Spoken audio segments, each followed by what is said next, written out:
अस्सलाम वालेकुम मैम। वालेकुम अस्सलाम। क्या हाल है? ठीक है? शुक्र अल्लाह का, आप सुनाएं। मैं ठीक हूँ।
अस्सलाम वालेकुम मैम।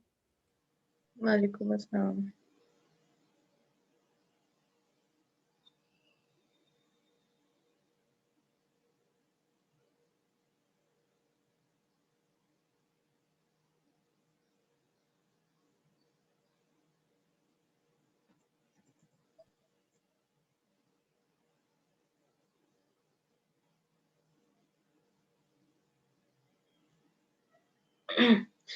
कल मैंने आपसे कहा था 8.3 देख कर आइएगा। देखिए एक्सरसाइज कल, क्योंकि इसकी सिर्फ थ्योरी पड़ी थी।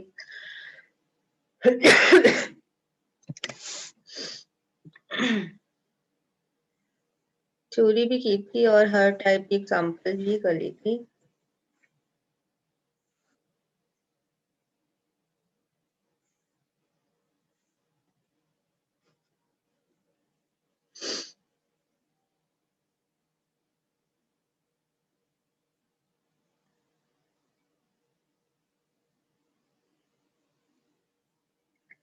एट पॉइंट थ्री के अंदर हमने वो सारी एक्सरसाइजेस सारे ऐसे टाइप्स देखी हैं जिसमें इक्वेशंस जो है वो क्वाड्रेटिक तो नहीं होती लेकिन क्वाड्रेटिक में रिड्यूस हो जाती हैं। ठीक है। जैसे कि ये सवाल नंबर 2 है मेरे पास। 1/x-1 plus 2/x-2 3/x-3 equation quadratic नहीं है, लेकिन हम देखेंगे कि ये क्वाड्रेटिक में कन्वर्ट हो जाएगी। ठीक है। किस तरह से कि आप यहाँ पर एलसीएम ले लें। एलसीएम हमारे पास क्या बनता है, जो ये फैक्टर्स हैं, x-1 यहाँ से आ जाएगा, यहाँ से x-2 आ जाएगा, यहाँ से x-3 आ जाएगा। ठीक है, यही इसका एलसीएम आएगा। इस तरह से भी कर सकते हैं कि आप लेफ्ट साइड पर एलसीएम अलग ले लें, राइट साइड का x-3 को रहने दें, या जो बुक का मेथड है वो ये है कि मल्टीप्लाई कर दें। जो हमारे पास एलसीएम बनता है, टोटल एलसीएम बनता है, उसको लेफ्ट साइड पर भी मल्टीप्लाई कर दें और राइट साइड पर भी मल्टीप्लाई कर दें। एक ये मेथड भी होता है। ठीक है। तो डिफरेंट मेथड मैं इसलिए करती हूँ ताकि आप इससे कंफ्यूज ना हो कि ये एक ही मेथड है। ठीक है। x-1 है, x-2, x-3, टोटल हमारे पास एलसीएम बन रहा है। हम एलसीएम को लेफ्ट साइड पर भी मल्टीप्लाई कर देंगे और राइट साइड पर भी मल्टीप्लाई कर देंगे। ये एलसीएम था, लेफ्ट साइड पर भी हो गया और राइट साइड पर भी हो गया। अब चूंकि यहाँ पर प्लस का साइन है, इसका मतलब है कि ये टर्म, ये पूरी टर्म इसके साथ मल्टीप्लाई हो जाएगी, फिर प्लस का साइन आएगा और ये पूरी टर्म जो है ये 2 के साथ भी मल्टीप्लाई हो जाएगी। ठीक है। जब हम इसको इसके साथ फर्स्ट टर्म के साथ मल्टीप्लाई करते हैं तो जो फैक्टर है x-1, यहाँ से x-1 और यहाँ से x-1 कैंसिल हो जाएगा। जब सेकंड के साथ करते हैं तो ये x माइनस टू वाला फैक्टर x माइनस टू वाले फैक्टर के साथ कैंसिल हो जाएगा, ठीक है। और यहाँ पर x माइनस थ्री का फैक्टर x माइनस थ्री के फैक्टर से कैंसिल हो जाएगा। अब नेक्स्ट क्या होगा नेक्स्ट ये है कि हम इन्हें मल्टीप्लाई करेंगे, जो हमारे पास रिमेनिंग टर्म्स बच गई हैं उनको आपस में मल्टीप्लाई कर दे। तो चूंकि यहाँ पर वेरिएबल की पावर 1 है, ये भी वेरिएबल की पावर 1 है, जब ये मल्टीप्लाई होंगे तो वेरिएबल की पावर 2 हो जाएगी, ठीक है। ये बन गया एक्स स्क्वायर माइनस 5x और प्लस 6। दूसरी टर्म को सॉल्व किया, दूसरी टर्म को सॉल्व किया तो हमारे पास क्या आ गया, हमारे पास आ गया 2x square minus 4x plus 3। और थर्ड टर्म को यहाँ से सॉल्व किया तो x square minus 3x plus 2। पूरी इक्वेशन को एक तरफ शिफ्ट करना है। क्वाड्रेटिक में जब आप सॉल्व कर रहे होते हैं तो पूरी इक्वेशन को एक तरफ शिफ्ट करना होता है, ठीक है। पूरी इक्वेशन को एक तरफ शिफ्ट कर दिया। अब आप देखें कि यहाँ पर एक्स स्क्वायर वाले फैक्टर भी कैंसिल हो गए हैं, मतलब कि जो ये जो हमारे पास इक्वेशन आ रही थी ये क्वाड्रेटिक भी नहीं है, ये रिड्यूसेबल क्वाड्रेटिक, यहाँ पर ये क्वाड्रेटिक थी, ठीक है, क्योंकि यहाँ पर पावर्स 2 आ रही थी। लेकिन जब हमने इसको सिंप्लीफाई किया तो क्या हुआ कि यहाँ पर x square plus 2x square minus 3x square आ रहा था, तो ये 3x square minus 3x square से कैंसिल हो जाएगा। सिर्फ हमारे पास x वाली टर्म आ रही है -4x प्लस 6 इक्वल्स टू 0। तो इसका एक ही सोल्यूशन आएगा, ठीक है, इसका एक ही सोल्यूशन आ रहा है क्योंकि यहाँ पर वेरिएबल सिर्फ 1 पावर का आ रहा है, इसलिए एक ही सोल्यूशन का आएगा। x की वैल्यू कितनी आ रही है 3/2, ठीक है। इक्वेशन क्वाड्रेटिक नहीं थी, क्वाड्रेटिक में कन्वर्ट हो गई। क्वाड्रेटिक में कन्वर्ट होने के बाद भी क्या हुआ कि जो स्क्वायर वाली टर्म्स थी वो सारी की सारी कैंसल हो गई हैं, ठीक है। तो ये रिड्यूसेबल क्वाड्रेटिक थी, लेकिन यहाँ पर जब हमने सिंप्लीफिकेशन की तो यहाँ पर एक्स स्क्वायर वाली टर्म्स कैंसल हो गई, ये क्वाड्रेटिक से भी लीनियर में चली गई है, ठीक है। एक्स की वैल्यू आ गई 3/2। सवाल ज्यादा मुश्किल नहीं है, और इसमें से अब सवाल नंबर 8 मैंने किया है। हर टाइप का जैसे एक एक सवाल है। इसमें क्या था, ये आपने कल हमने एक एग्जांपल भी की थी, उसमें ए सारे ए थे, यहाँ पर सारे 4 के साथ है। जस्ट इतना सा फर्क है कि ए की जगह यहाँ पर 4 लिखा हुआ है, ठीक है। ये जो टर्म है स्क्वायर रूट है 4 है, प्लस दोबारा स्क्वायर रूट आ रहा है, स्क्वायर रूट जो है वो रिपीट होते जा रहे हैं, इन्फिनिटी तक जाना है, ठीक है। तो सबसे पहले काम इस टाइप को सॉल्व करने के लिए जो सबसे पहले आपने काम करना है वो क्या, कि स्क्वायर कर देना है ऑन बोथ साइड। जब भी हमारे पास स्क्वायर रूट वाली टर्म्स आएंगी तो हमने क्या करना होता है, सोल्यूशन फाइंड करने के लिए बोथ साइड स्क्वायर ले लेते हैं। स्क्वेयरिंग ऑन बोथ साइड, यहाँ पर एक्स स्क्वायर आ गया। जब हमने स्क्वायर लिया, ठीक है, जब हमने स्क्वायर लिया तो ये जो पहला स्क्वायर रूट है, ये ऐसे हम स्क्वायर ले रहे होंगे तो जो पहला स्क्वायर रूट है वो कैंसिल हो जाएगा, ठीक है। जो सबसे बाहर है ऐसे इसके साथ ये कैंसिल हो जाएगा, 4 आ जाएगा प्लस 4, बाकी सारी टर्म्स स्क्वायर रूट के अंदर है। अब ये जो स्क्वायर रूट के अंदर वाली टर्म्स हैं ये किसकी वैल्यू है, ये दोबारा x ही की वैल्यू है, ठीक है, क्योंकि ये x से हमने स्टार्ट किया था। x कहाँ से स्टार्ट हो रहा था कि सबसे ऊपर बाहर स्क्वायर रूट लगाओ, तो यहाँ पर इतनी वैल्यू जो है ये दोबारा किसकी आ जाती है, x की ही आ जाती है। एक बात यहाँ पर नोट करने की है कि चूंकि इन्फिनिटी तक जा रहा है इसलिए यहाँ पर कोई फर्क नहीं पड़ेगा कि अगर आप इसमें से एक वैल्यू, जैसे ये वाली वैल्यू यहाँ से निकल जाएगी 4 + 4, ठीक है, इसमें से हमने कुछ तो कमी की है ना क्योंकि स्क्वायर ले लिया है, लेकिन इन्फिनिटी की वजह से इस पर कोई फर्क नहीं पड़ेगा। इन्फिनिटी चूंकि एक बहुत बड़ा नंबर होता है, ठीक, उसमें से अगर कुछ कम कर भी दें तो उस पर कोई फर्क नहीं पड़ेगा, ठीक है। ये दोबारा x की वैल्यू आ जाएगी, ये 4 आया प्लस 4 और यहाँ से x की वैल्यू दोबारा आ गई, क्वाड्रेटिक इक्वेशन बन गई x square minus 4x minus 4 equals to 0, ठीक है। आगे आपकी अपनी चॉइस है किस तरह से करना है। क्वाड्रेटिक फार्मूला लगा दिया मैंने इस वक्त a की वैल्यू 1, b की वैल्यू -4, c की वैल्यू -4।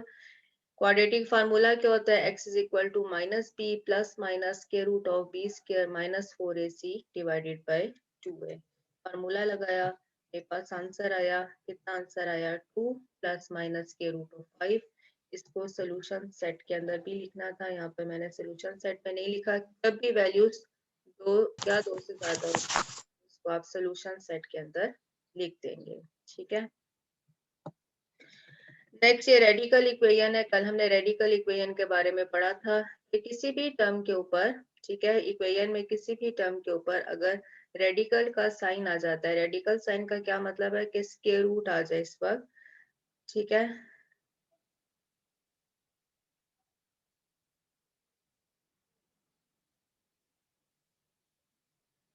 जहां पर स्क्वायर रूट आ जाए किसी भी टर्म के ऊपर, तो ऐसी इक्वेशन क्या कहलाती है, रेडिकल इक्वेशन। ठीक है, जब ये रेडिकल इक्वेशन है तो हमें सबसे पहले क्या करना है, रेडिकल में बस एक काम एक्स्ट्रा है कि हमने वैल्यूज को भी चेक करना होता है। ठीक है, अभी क्या है, हमें बोथ साइड स्क्वायर लेने हैं। सही, जब भी आपके पास स्क्वायर रूट वाली टर्म आए, जब भी स्क्वायर रूट वाली टर्म आए, जैसे कि अभी हमने ऊपर वाले सवाल में किया, हमने स्क्वायर ले लिया।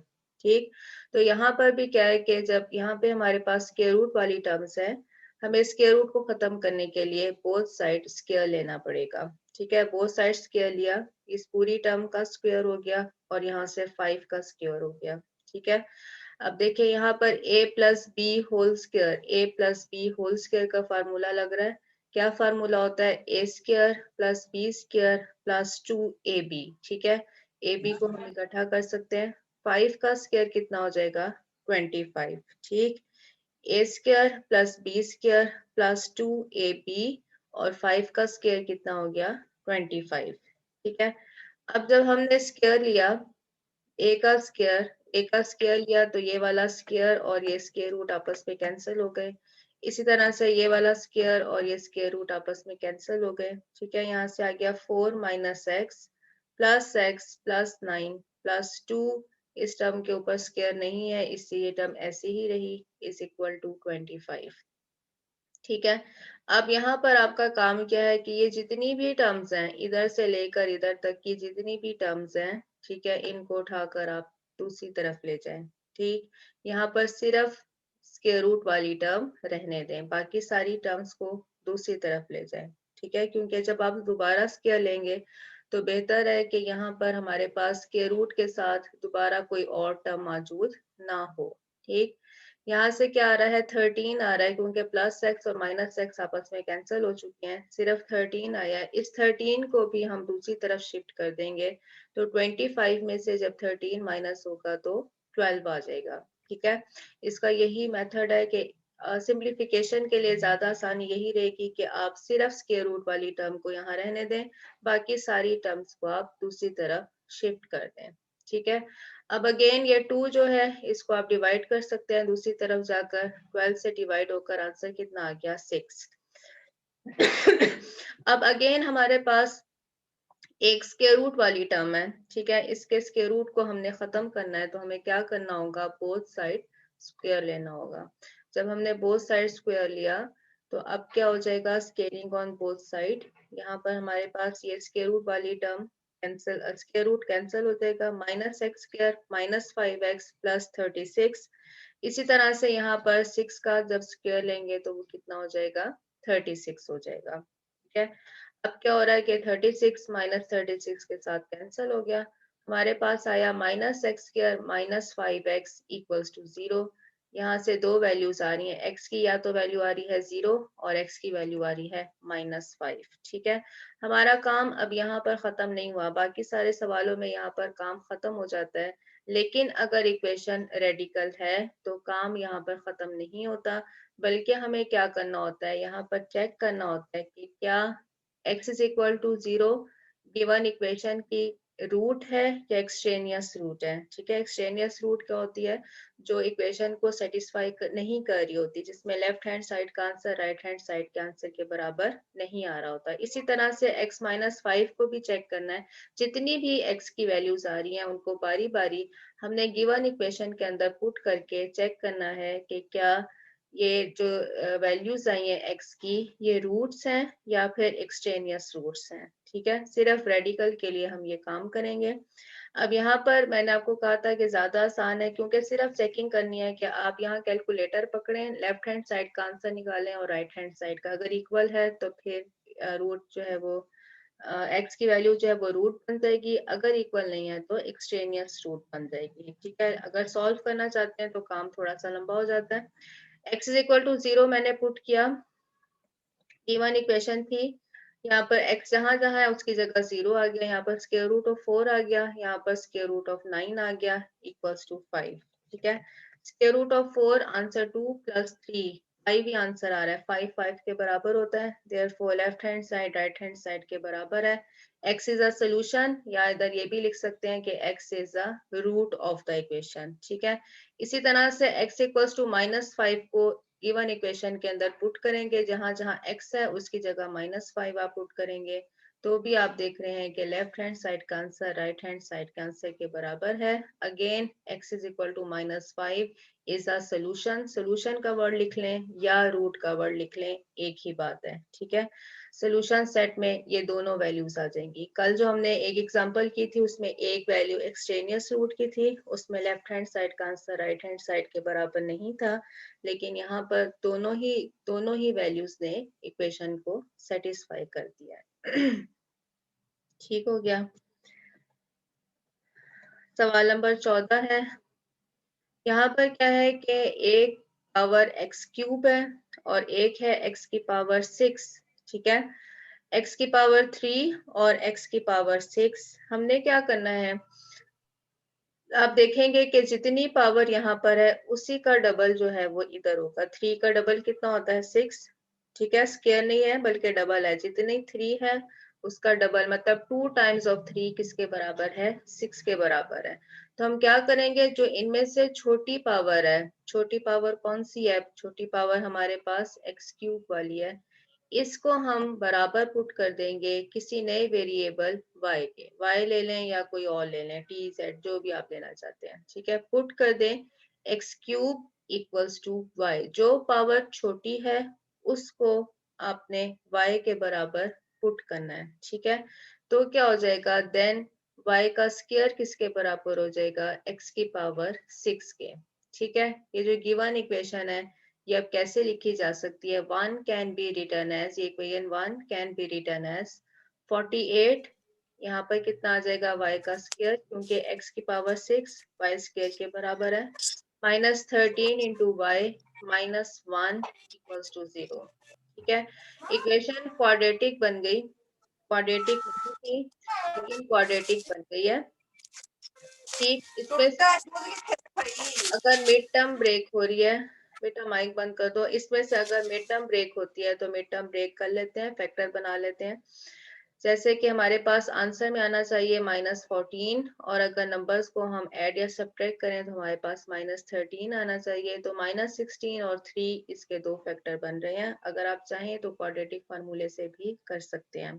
ठीक है, पहली दो टर्म्स में से 16 कॉमन आया और लास्ट टू टर्म में से 1 कॉमन आ रहा है, दो फैक्टर बन गए हैं, 3y -1 और 16y +1। ठीक हो गया। अब हमने देखना है कि y की क्या वैल्यूज आती हैं, y की वैल्यू आती है, एक वैल्यू आती है -1/16 और y की एक वैल्यू आती है 1/3। हमारे पास जो ये आंसर आ रहे हैं ये वेरिएबल y के अंदर आ रहे हैं, हमें वेरिएबल y में आंसर नहीं चाहिए, बल्कि हमें जिस जिस वेरिएबल में सवाल गिवन था उसी के अंदर हमें आंसर भी चाहिए। जिस वेरिएबल में सवाल था आंसर भी उसी वेरिएबल का होना चाहिए। हमने लिखा था कि y किसके बराबर है, x क्यूब के बराबर है। ठीक है, तो y यहाँ पर हमारे पास y की वैल्यू आई है, बट y किसके बराबर है, x क्यूब।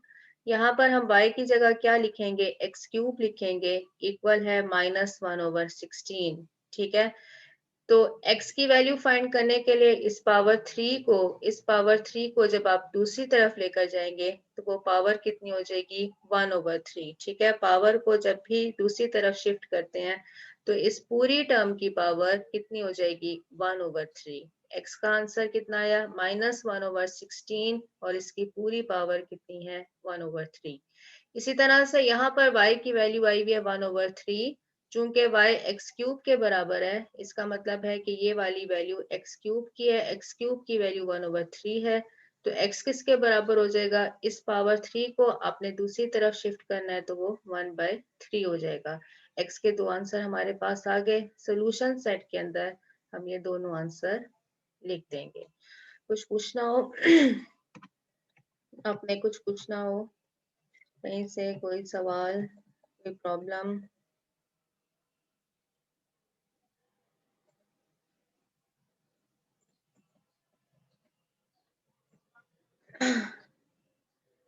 17 है सवाल। अब देखें अगेन ये वैसे ही है, 3x पावर है 4n/3 और 2x पावर है 2n/3 ठीक है। इनमें से जो छोटी पावर है वो कौन सी है, ये वाली 2 वाली पावर छोटी है। ठीक, तो y को हम पुट कर लेंगे x की पावर 2n/3, तो y का स्क्वायर कितना हो जाएगा 4n/3, x की पावर 4n/3। एक टर्म y की आती है, दूसरी टर्म y स्क्वायर की आती है। Therefore 1 can be written as 1 को हम लिख सकते हैं 3y square plus 2y minus 16 equals to 0। एक क्वाड्रेटिक इक्वेशन आ गई, इसके हमने फैक्टर बनाए। फैक्टर बनाने से y की दो वैल्यूज आई हैं, y की वैल्यू आई है 2 और y की वैल्यू कितनी आई है -8/3 लेकिन y किसके बराबर लिया हुआ था, y हमने बराबर लिया था x की पावर 2n/3। इसका मतलब है कि x की पावर 2n/3 की वैल्यू कितनी है, 2 है। ठीक है, एक दफा 2 है और एक दफा -8/3 है। हमें x की वैल्यू चाहिए। अब सिर्फ यहाँ पर यह है कि पावर को आपने दूसरी तरफ कैसे लेकर जाना है। जो भी पावर थी, जैसे पहले सवाल में 3 था, दूसरी तरफ लेकर आए तो 1/3 बन गया, मतलब कि 3 का रेसिप्रोकल। ठीक है, जो भी आपको पावर गिवन है उसका रेसिप्रोकल, मतलब कि उस पावर को आपने उल्टा देना है। ठीक है, अब यहाँ पर भी यही होगा कि x की पावर 2n/3 है, ये पावर जब दूसरी तरफ जाएगी 2n/3, ये पावर जब दूसरी तरफ जाएगी तो इस पावर को आपने उल्टा देना है, 3 ऊपर आ जाएगा और 2n नीचे आ जाएगा। ठीक है, 2 की पावर कितनी बनेगी, 3 ऊपर आ जाएगा और 2n नीचे आ जाएगा। इसी तरह से y की वैल्यू कितनी है -8/3, लेकिन हमने कहा कि y है x की पावर 2n/3 के बराबर है। इसका मतलब है कि x की पावर 2n/3 -8/3 के बराबर है। अगेन यहाँ से हमें x की वैल्यू चाहिए। ये पावर, इस पावर को हमने दूसरी तरफ शिफ्ट करना है। दूसरी तरफ शिफ्ट करेंगे तो ये पावर उलट जाएगी, 3 ऊपर आ जाएगा और 2n नीचे आ जाएगा। इससे आगे हमें इसे सॉल्व करने की जरूरत नहीं है। सोल्यूशन सेट के अंदर हम ये दोनों वैल्यूज लिख देंगे। ठीक है, कोई सवाल पूछना हो? कोई नहीं।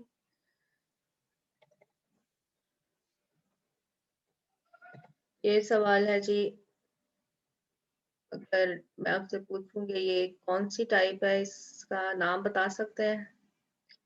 कौन सी इक्वेशन है ये, कल हमने इसका एक खास नाम पढ़ा था।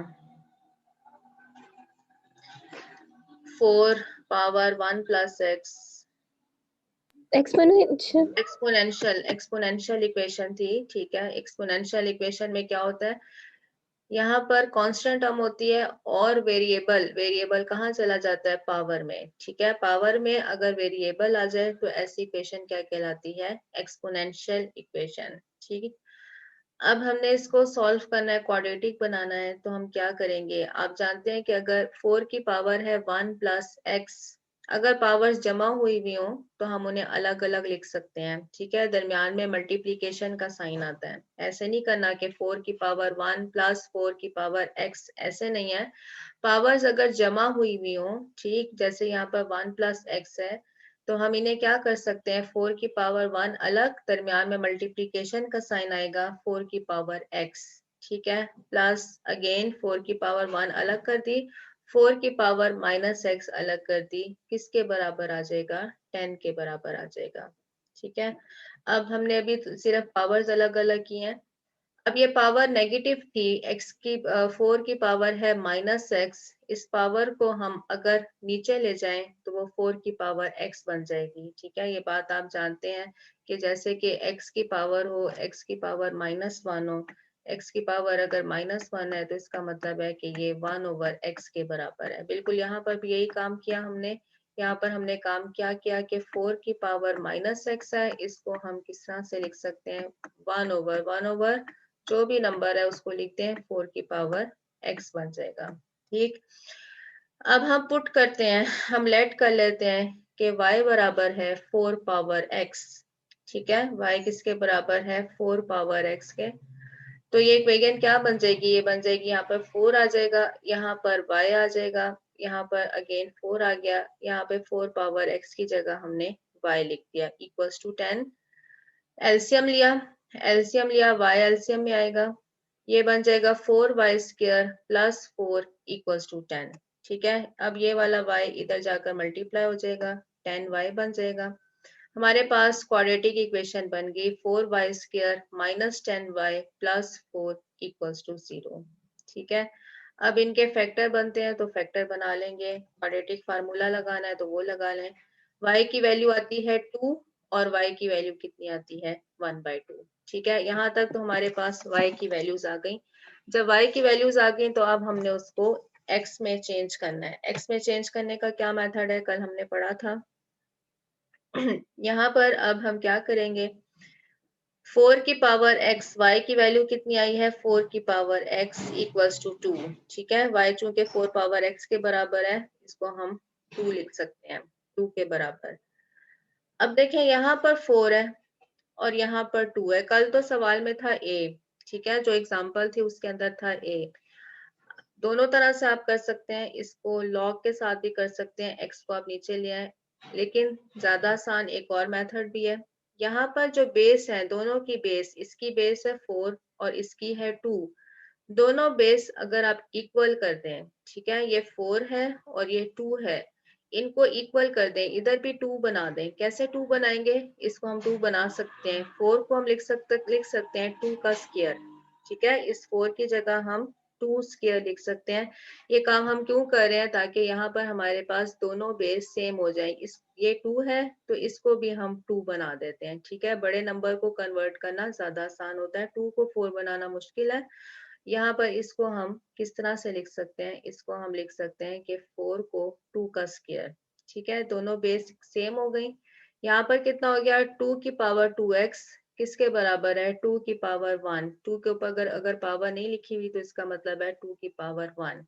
एक प्रॉपर्टी है कि अगर बेस सेम हो जाती है, ठीक है, अगर बेस सेम हो जाती है दो नंबर्स की, और ये दो नंबर अगर इक्वल हैं, तो इसका क्या मतलब है कि इनकी पावर सेम है।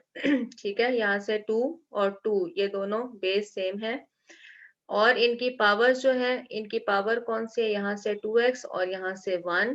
इसका क्या मतलब है कि 2x 1 के बराबर होगा और x की वैल्यू कितनी आ जाएगी 1/2।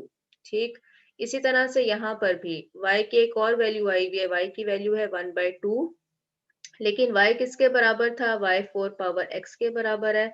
इसका मतलब है 4 पावर x की पावर 1/2 है। ठीक है, अगेन इनकी बेस को हम सेम करते हैं, इसको हम 1/2 को लिख सकते हैं 2 की पावर -1। ठीक है, 1/2 को हम क्या लिख सकते हैं, 2 की पावर -1।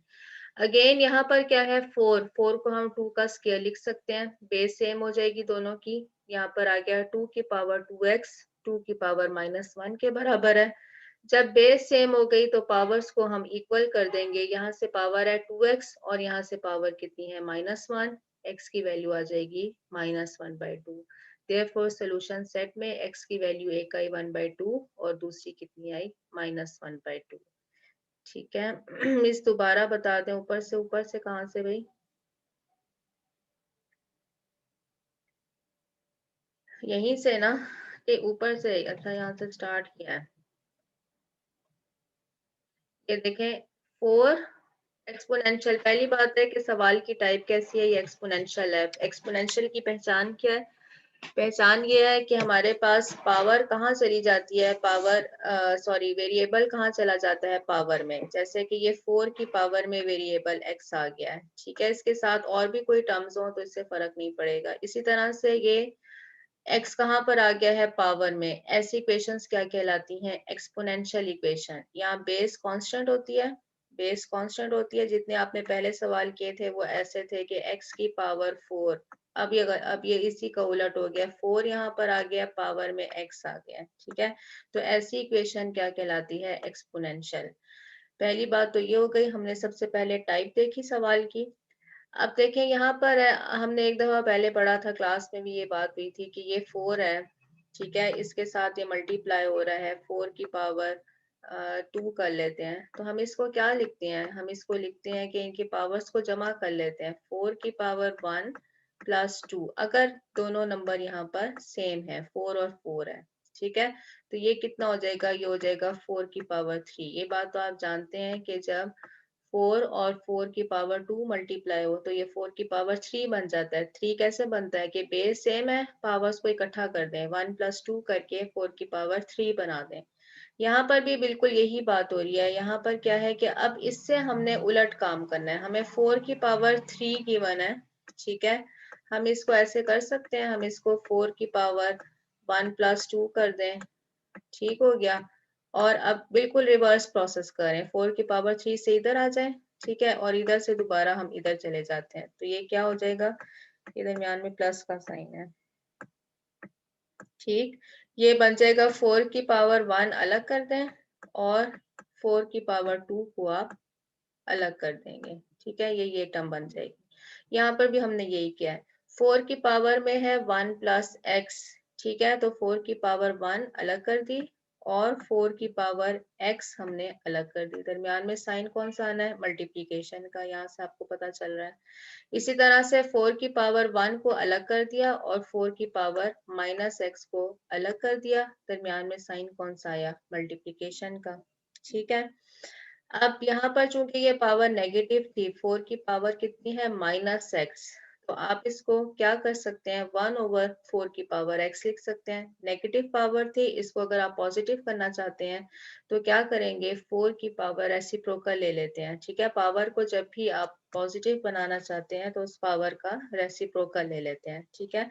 हम लिख लेंगे उस टर्म का पूरी का 1/4 की पावर x, ठीक है।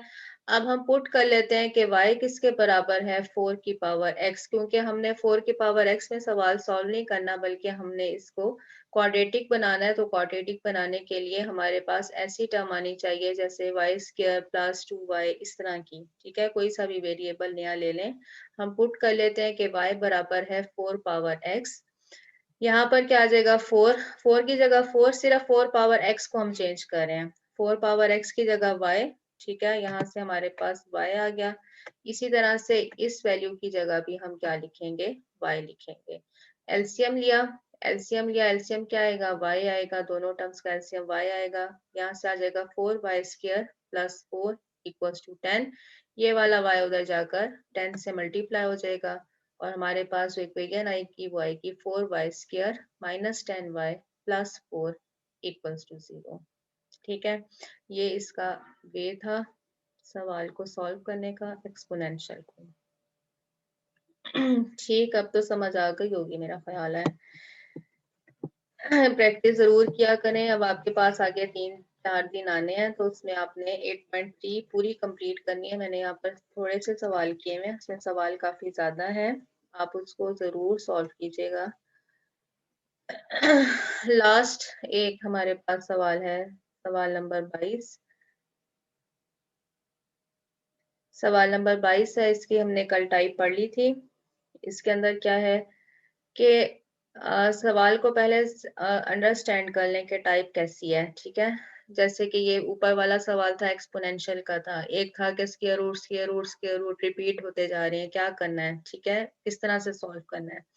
यहाँ पर भी देख लें टाइप कैसी है। टाइप है कि इक्वेशन है रेडिकल, क्योंकि हर टर्म के ऊपर स्क्वायर रूट लगा हुआ है, ठीक है, रेडिकल इक्वेशन है।